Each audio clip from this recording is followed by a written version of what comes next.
bạn chẳng ngay ní nhưng mà trong này nó bị đặc biệtในการโดนลอย smart ก็โดย Cell Card mid phone បាទអញ្ចឹងយើងដូរ1ដុល្លារឲ្យបាន8 GB បងប្អូនណាគឺយើងអញ្ចឹងករណីយើងដូរនេះយើងត្រូវផ្ដាច់គម្រោងផ្សេងៗសិនបើសិនជា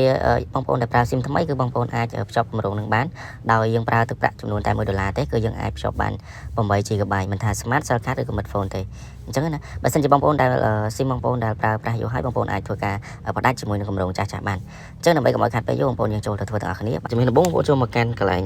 phone បងប្អូនណាបាទចឹងបន្តមកទៀតមកដល់ phone បងប្អូនឥឡូវយើងធ្វើការដូរលុយ smart សិនយើង